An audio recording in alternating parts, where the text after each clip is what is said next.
Merry Christmas and Happy New Year's, YouTube. This is Shrine King, King's Court, and this Survive the Nights. So, Survive the Nights on its first day came out, and everyone kind of like ranted and raved about it because there was a lot of hype for this game. Which originally, as it launched, the servers were really having a hard time. So, with everything considered, I actually am not going to do a real review of the game. This is actually going to be more of a guideline of whether it's something you're going to want to get into or even look into, and kind of also a warning. So the devs to this game, they've told everyone that this is super early and that they only have a five-man team. They do not have a very large team, which is okay and that's understandable because there are a lot of games that are people are like kicking them off with Kickstarter, trying to get them started up. And those games, they are the teams are pretty small typically. At least it seems so lately. And there's some good product that comes out of there, and those products actually help those teams then grow, and then they bring us better games, larger scale games, so on and so forth.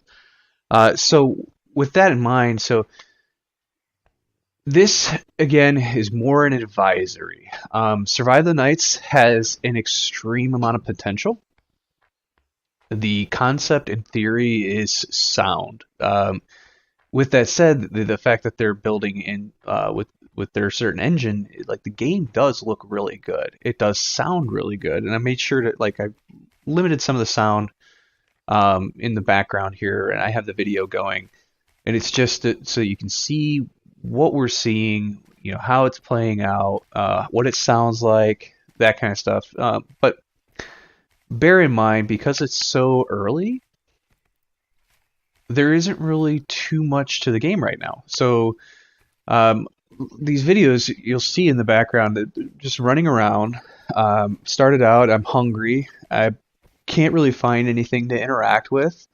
When I do find stuff to interact with, there actually really isn't a lot of loot. And originally there was no loot. So the only loot that you could find was food and fridges, which served no purpose because the game did not actually hurt you or anything like that towards your hunger. And you started out with zero, I think it's like calories or stuff like that. It's basically, you had no food whatsoever. You were starving. Yet your character wouldn't take any damage. And it's still that way too. Like, you'll start out with zero, and you won't take any damage. So if you do get it, bear in mind that you don't have to worry about that. Sneaking around seems a little difficult with the zombies. The zombies seem to detect pretty easily, and then they can run forever, and you can't. The other thing with it is, if you're watching, it's kind of slow. Really, the running is pretty slow animated.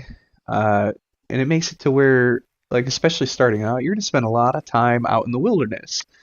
And currently, they don't really have a lot of drop points for items or even, like, anything to really find out in the wilderness. And the other thing is, like, some of the principles. So now, bear in mind, there are other games that are survival, and typically people would not try to build or have a base in a civilized area like towns, cities, things like that, because, well, one, in the theory, right, if it's zombies, they would all be there, right? There would be a lot of zombies in those areas, so you wouldn't really try to build your first place there. Like, you most likely would eventually go there as resources become limited in all the other zones. So, like, here you'll see found a house. The design in their game is that you don't actually build a house, you will be building on to locations that you found. So here I found a location, I'm looking through stuff, and I'm seeing, okay, there really isn't anything here. There's nothing on the shelves, there's nothing laying around. There's piles here, but I can't search the piles. So really wasn't too much to go with there. So I went ahead and cut that video because that was actually from the very beginning, and I didn't want to really show too much on the first day. The first day was really rough. So that's one thing to note is this video now, right? This is actually, I cut down a bunch of me running around in the wilderness. So just so you know, I spent 25 minutes running around in the wilderness. I didn't find anything. Then I did find this location where there's a gas station and figure, oh, hey, cool, that should have some stuff because they said they put loot into the game. And I'm not saying they haven't. They most likely have. But with my general luck, I did not find any loot whatsoever. Besides little knickknacks here and there, and it's not anything to help you. So there's no way currently for you to get items that will actually help you craft so that you can actually build your defenses. I didn't have any way of defending myself besides my own fists, which one zombie, yes, I could probably kill in a fight, but it's really difficult because I mean, this game's not exactly finalized or polished. So the combat got to a point where it was a little tough, which you might actually see me get into a fight in this video. Uh, and maybe not, because I don't think I found any zombies in the new one or in the next test. So I did wait over a week, especially with the holidays, because I mean they did release it. Like I said, they only had 5 people, and these guys like they were working really hard. And that's one thing I want to point out. Their team did stay up on day one, like until like 4 o'clock in the morning, trying to assist with getting their because their server stability was just really rough. And they did. They actually did get it better. Then they noted, okay, well, all the items, that's going to be your next pass. So with that all said, first off, I just want to point out, hey, they are a small team. They're great for putting that kind of emphasis on trying to help. And they obviously do believe client is first, customers first. So that's very good. That again on the aspect of where this could go. It's looking very positive. So there's definitely plenty of stuff that they can add in. If the game, once they have like all their theories in place, everything that they kind of propose that they're wanting to do, it should be a lot of fun. It should be very interesting. And the nice part is they're going to be the type who will continue to push and work on it. So if you're kind of worried that, hey, you know, these guys have been backed and, you know, that they're probably going to just fall through on their project, I highly disbelieve that's the case. Though, just from their interactions and the way that they're trying to do things from the get-go, and the fact that they allowed anyone who backed to get on their Discord, and they're actually very upfront in talking to their client base. I cannot foresee them being any kind of problem or possibly just backing out of the project entirely. So, with that said, Survive the Nights is for real. It should be coming.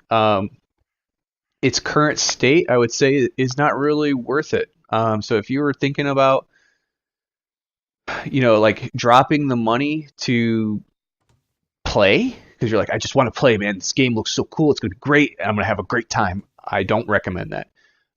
If you like the idea, if you believe in this company or this team, and you want to see this succeed, then I would say put the money in and leave it at that, right? And wait for a while, because it will be a while.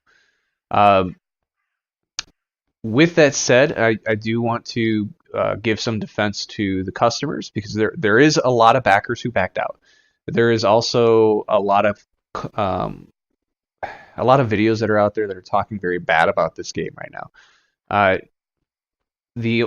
Everything in retrospect, what I would say is that they showed demo videos before this access, and that video showed that they had a campfire, that they were able to boil water, that they were driving cars, that they had weapons to help defend themselves, they were making traps.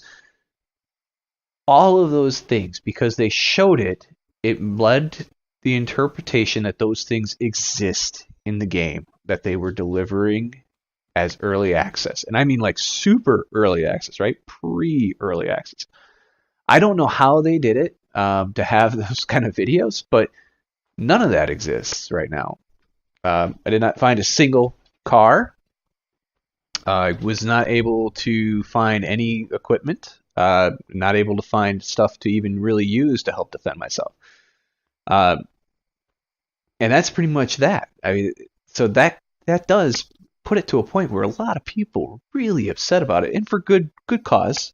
I mean, in the defense of them, good cause. It does leave for some misinterpretation or misunderstanding. Like, I honestly, personally, also felt that, oh, hey, I'm gonna be able to drive a car. I'm gonna go find loot. I'm gonna be setting up a base at a house, and these zombies are gonna be coming for me at through the nights. Uh, that's not really how it played out. Like even through the night, I'm able to walk around.